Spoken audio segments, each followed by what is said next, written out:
Hello everyone, welcome back to another episode on RL Guns. Hope all you guys have a fantastic day. We got some another old rifle, come from the same family member as the other one came from. This one's got a little bit more information on it. It is it's the Tower. It's called the 1853 Enfield. This is what it is, and this is it right here. It is kind of not in the greatest shape in the world. It's, you know, got your sights. And there's a lot of stuff we're going to go over on this thing. I'm going to show you a couple things that I learned, because if you found out on the last video, I don't know a whole lot about the black powdered stuff. You know, these old things like this. I don't know a whole lot about them.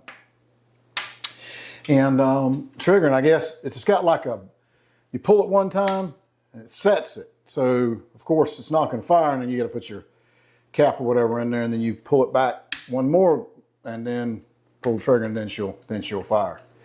I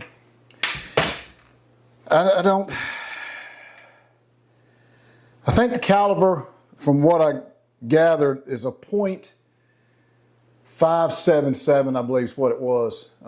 You guys out there may know a little bit more about this. But I think that's what it was a .577. I don't know what that is. But I do know, if you look at the end of the barrel, the tip of the barrel, that thing is big. I mean, I could just about stick my pinky in there. That's pretty big. So, and yeah, it's not loaded, trust me. Done went through all that. So just in case any of you guys are saying that, but it wouldn't fire anyway. It don't have all the workings or whatever here to do it. So what I found out about this rifle, my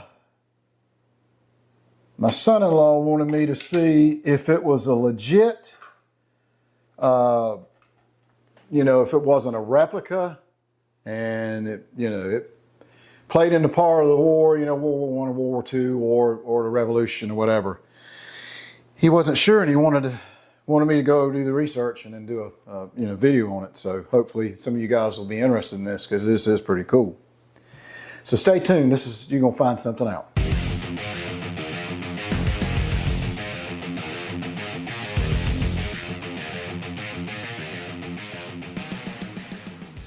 All right.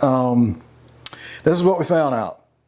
The Enfield pattern 1853 rifle musket, also known as the pattern 1853 Enfield. The P53 Enfield and the Enfield rifle musket was a .577 caliber, a mini-type muzzleloader rifle musket used by the British Empire from 1853 to 1867, after which many were replaced and serviced by the cartridge load and the Snider and then the Enfield rifle. So a lot of those got replaced, you know, after the 1867 or somewhere around there, and they went with something different. So the specifications on it, well, let's just go to the designer. The designer is RSAF Enfield. I couldn't find out what that stood for. Wasn't sure.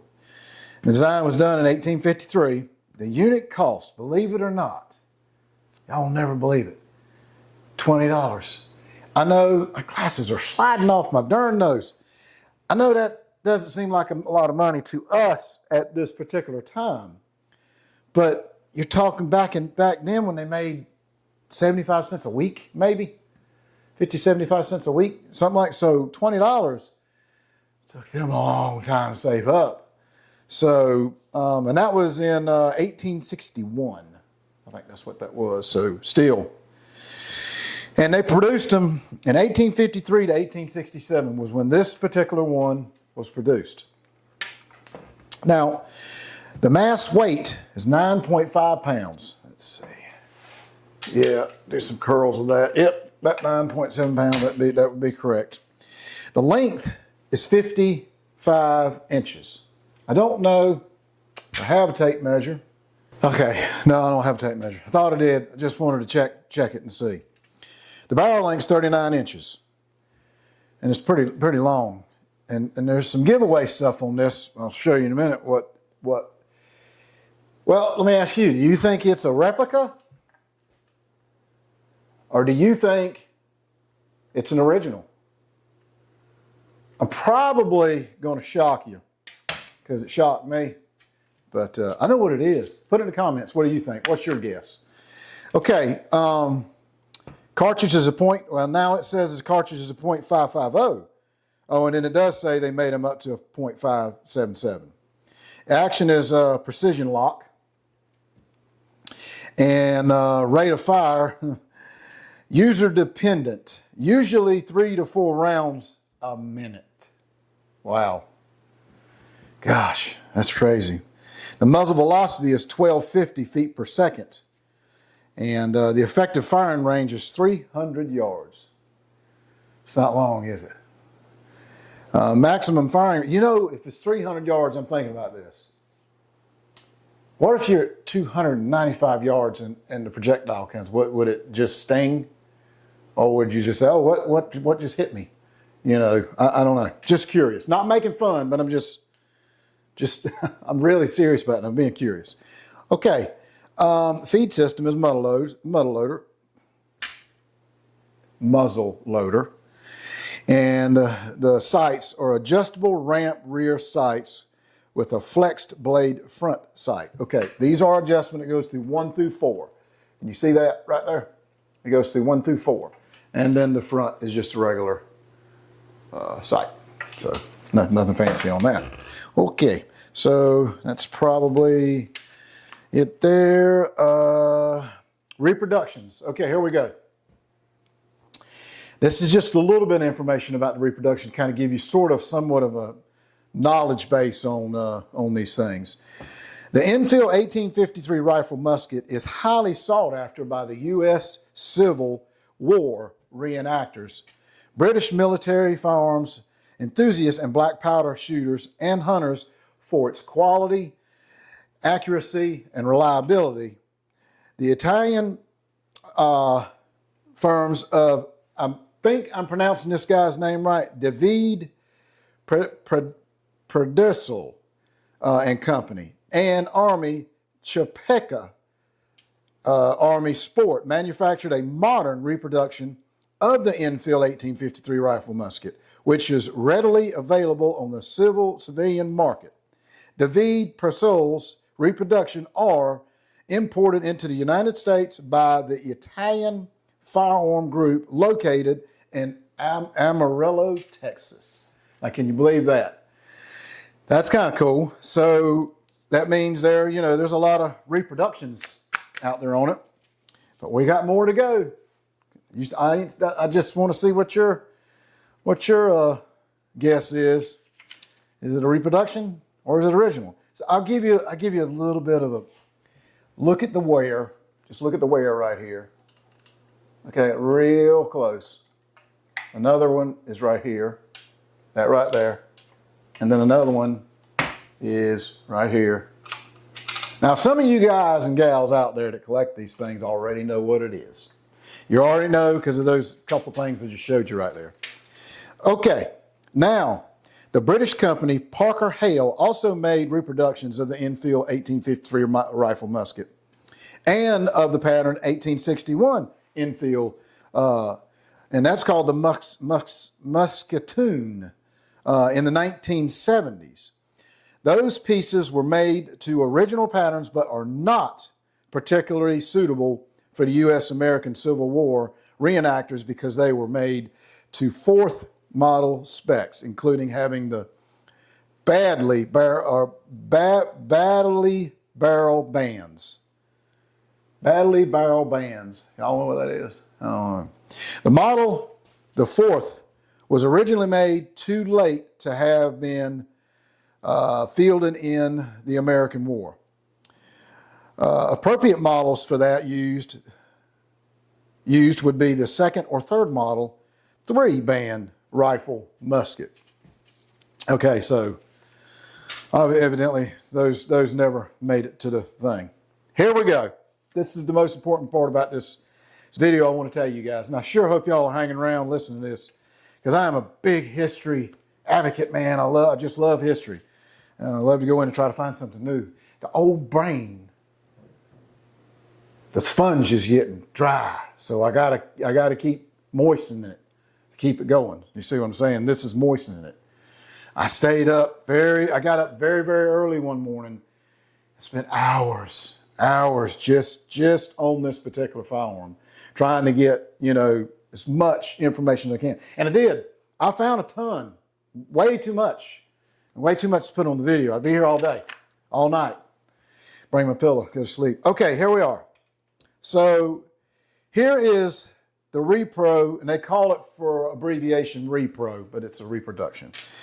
Here is the reproduction lock next to the original. The engraving is mostly worn on the old lock, but in the right lock lighting conditions, you can still see it. Notice the mislocated crown /VR on the repro and lack of manufacture date. The lettering of the tower is also smaller on the reproduction. Repro is what they're saying there. Okay, notice the crown and it's the way they said it's on there, okay? You'll have to look at it close. It's right there. You see it? Okay? All right. I've got pictures up here that's showing you everything about this on the crown. Also, if you look at that picture, real close, we pull this back. Where's the crown? Do you see it? Now, if you look in the pictures, or the picture, take a close look at it, you'll see the crown there, okay? That's original. All right, next picture. Here you can see that the rear barrel bands are the same. The middle band on the original one was replaced, so no point in comparing them. The barrel on the original one is a country-made replacement. More on that later. And the correct rear sight was not installed, so we couldn't compare sights either. So as you can see in the picture, just look at it. I got both of them there. It shows both of them, and that guy did a fantastic job on his website, showing a lot of detailed stuff as far as you can tell if it's a replica or if it's an original. Third thing, here's the replica trigger guard compared to a different original in the case, a carbine. So look at the picture close. Other than the original lacking a sling, swivel, and the sand skirt regiment, regimental markings, and the repro looks identical to the one, and it looks like it might even be interchangeable. In the photo, it appears that the reproduction is shorter, but it is a trick of the camera angle and flash. He didn't give that great of a picture. I was holding two guns in one hand and a camera in the other, so it was kind of hard for him to take that picture. But as you see, what he's talking about is this piece in here. This is what he's referring to right here, okay? And all right, here's the fourth picture. The butt plate tang on the reproduction is slightly larger. Notice the original's tang screw is drilled off center, and that you can still see rifle marks from when it was built. The file and rasp marks seem to be the norm for military arms, as they were, produced to be weapons, not showpieces. In my collection of original guns, there are file marks, rasp marks, and crude repairs all over the place. Okay, so this is what he's talking about the centered position. You see, turn it so where you can see it. All right, that is the buttstock screw they're talking about. It's dead center. You see that? It's right in the center. The original one, if you look at the picture there, you can see the original one is off center. It's not directly in the middle. It's off center and it's filed down. So that would be original. Last but not least, the muzzle on the original was cut back, probably because of the dent or wear. This is not an uncommon in old guns. The nose caps are identical with the exception of the file marks, wear, and less than perfect casting of the original. Okay. Notice also that the reproduction bayonet stud / front sight is oversized. And the photo also shows that the original forward sling swivel has been replaced with a brass one, like the rear one.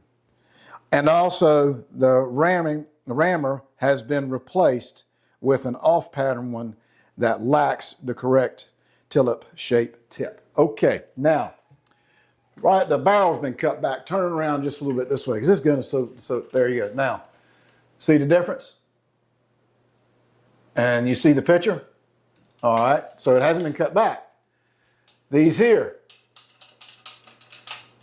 that is not on the original. Neither is this. So I guess now you know. This is a replica 1853 Enfield. So I don't even know if it fires. Most of the time when you look antiques up, they say if they're just replicas and they don't fire, the barrels are clogged. You know, there's something in them and you can't do nothing with it. This one's not. I mean, it's open. And the trigger, the hammer and all that seems to move back and forth without a problem. So I don't know. Maybe, maybe not. It might work. I can't say. But look, guys, I appreciate it. Gals, everybody, I hope that was interesting to you. It sure as heck was to me. And, you know, it takes a lot of time to do some research for these things. It really does. Hours. I wish I got paid for it. Probably, yeah. Maybe I should tell him he owes me money. Yeah. Maybe I should do that.